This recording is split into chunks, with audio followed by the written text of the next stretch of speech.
Hello and thanks for joining me. Today I've popped down to one of my local beaches for a complete change of pace.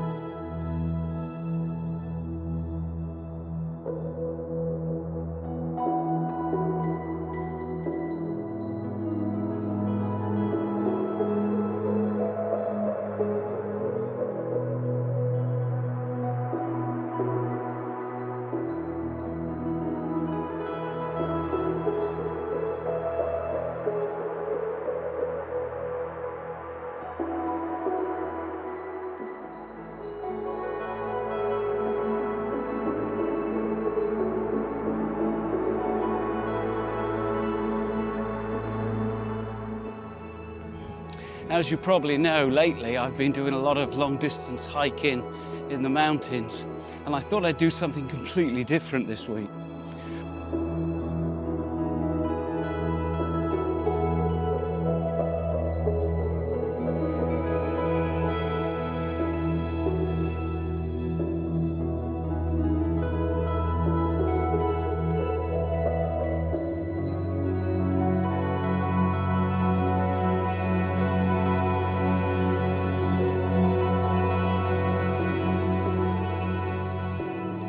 Let me explain to you what the heck's going on this week.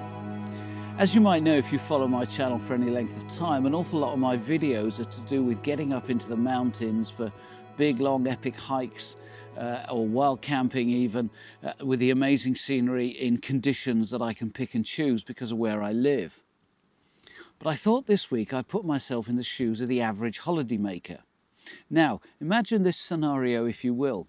You're on holiday with your family. Of course you've brought your camera equipment because you're going to take pictures of them and get some family memories. But you've got 1 hour that you've been kindly granted where you can go off and do your own thing. So what I thought I'd do is do exactly that, set myself 1 hour with no heed whatsoever of the conditions, the tides. I've just come to the beach and I'm going to see what I can get in exactly 1 hour. So right now it's about 2:15. So I've got until 3:15 to try and get 1 or 2 images that I'd be prepared to share on Facebook or on my website. As I said, this is completely based around you being able to grab an hour and make the most of it. So when I came out, I didn't look at the tide times, which normally I wouldn't dream of going out without doing. I just came out of the house, and when I came out it was cloudy, and now it's solid blue skies. So it's the middle of the afternoon, as I've just shown you, not necessarily the best condition for photography.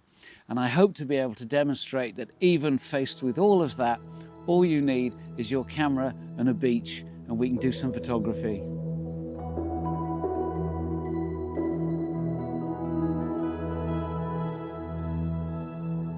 So I found my first image for this afternoon, and I knew when I got here, because it's the time of year when the sea pinks or thrifts are in full bloom, that I really wanted to try and incorporate them in some way, because they're really special. I always love them. They always signify the long summer stretching out in front of me.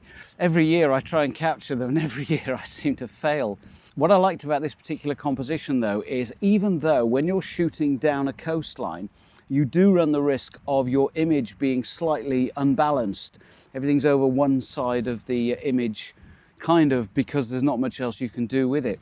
But what I've got here is a little bit of rocky headland that swings round in an arc, and underneath it, just catching some quite nice light, is some really interesting textured rock. And the way the thrifts are arranged around this little arc works quite well to lead your eye out to the horizon, where there's this little finger of rock that runs out into the sea. So I've been quite careful to keep it as balanced as I can. Another thing that I've done, another device perhaps for good composition, is I've run a line of thrift down into the bottom right corner of the frame. And again, that is quite pleasing to the eye. Things running into the bottom right corner, waterfalls, anything like that in a composition often works quite well. Now, I've got some good news about the light in that it's not changing, it's pretty static, and that makes it relatively straightforward when I'm using a multiple exposure technique. On the downside of the light is that it is quite harsh. As I said earlier, I didn't pick the time I was coming here. What that means is that some of these little flowers, in order for me to get the histogram up as far as I can, I'm in danger of clipping them, because even though they're pinks and purples, actually they are quite bright compared to the surround. So do have to be really careful not to clip them, because I don't want to lose any detail at all. The other thing in terms of the exposure is the big chunk of darkness down in that little gully off to the right hand side. I need to make sure that I can still pull something out of that. Not a HDR effect, but I don't want it to be solid black.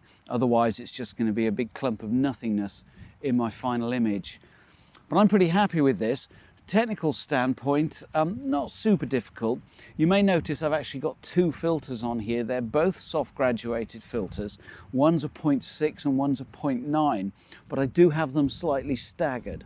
So parts of the image right at the very top are actually getting 5 stops of light reduction going down towards the third line from the top, down to about 1 stop.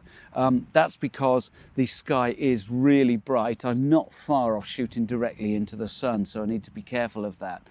I haven't used a polarizer in this instance because I actually quite like the little sparkles of sunlight on the sea, and because they're being controlled by the grad filters, that means I don't have to worry too much about it being too overpowering and needing to dial it down with a polarizer.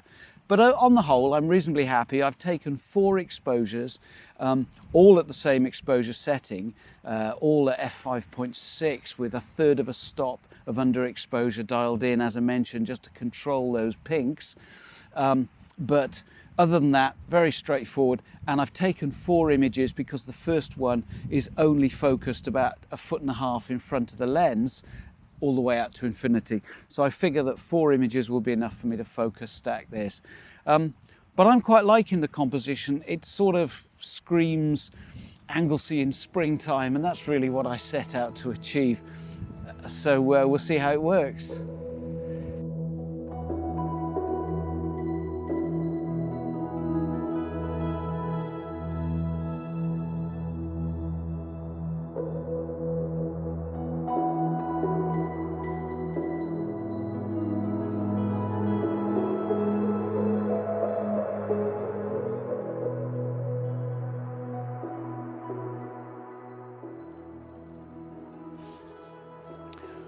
I think that's probably about all I'm going to have time for. This has turned out to be a really tough composition.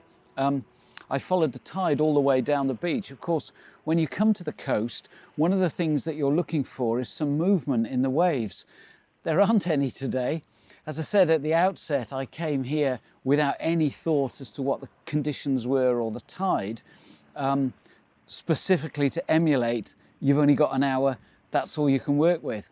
So I found it really difficult to find a composition, but I think I've found one now, because what I've got is a line of 3 rocks separated by seawater. I've polarized it so that I've got some really nice clear water in the foreground. And then I'm looking across the bay to the headland on the other side, where there's this Bronze Age burial mound called Bar Clodia de Gaures.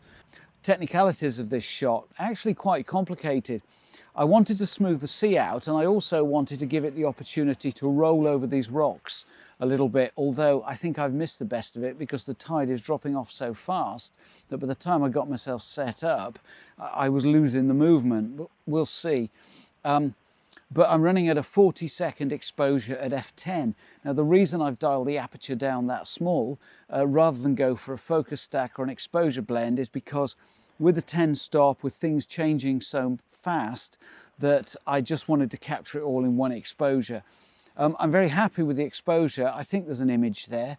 Remains to be seen. But yeah, I think quite an interesting composition. I quite like it. I just wonder if it might be better with a bit more movement in it, and it's probably somewhere I'll return to when I've checked the tide tables and I know what to expect.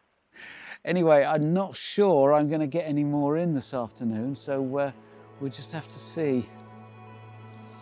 Here we are then, 15:14, and I've literally just finished on my second image.